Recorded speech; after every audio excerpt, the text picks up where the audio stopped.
guys, mag-cut tayo ng ating banana leaves para sa ating bibingka. Ganyan lang, no? I-fold mo siya. Then, ganyan. Fold. Then, fold ulit dito sa dulo. Then, fold na naman sa gitna. And then, last fold.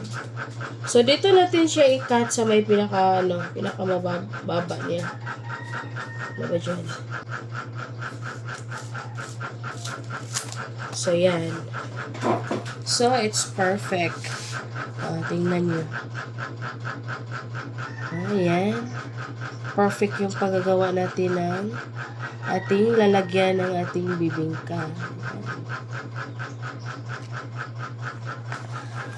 So, ito pwede pa rin to, no? Kasi malaki pa rin siya.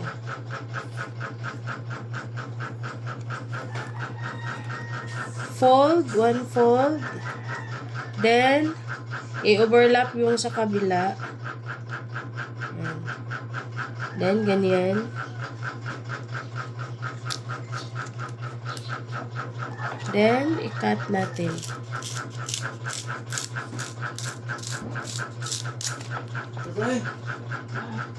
Yan. Okay, so bali yung isang putol na ano natin guys, isang piraso natin. Like this one. So dalawa yung magawa niya. Yan. So again, sa gustong masanay, matuto paano mag-cut ng ating banana leaves para sa ating bibingka, ganito lang. Fold then pagkatapos fold din ganyan, fold na naman ulit ganyan, then another fold, then last fold. So, dito natin siya iputol sa pinakaibaba. Tingnan natin kung maganda bang shape. So, ayan. Perfect. So, nice siya guys. So, perfect yung paggagawa natin. Masira.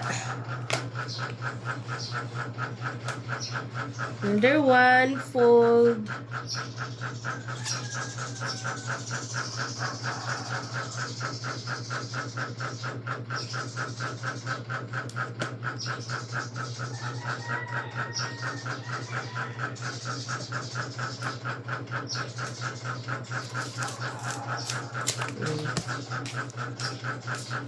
Okay, so another perfect na pagkagawa natin. So, yan lang. Papakita ko later na yung paglagay na doon sa lalagyan natin.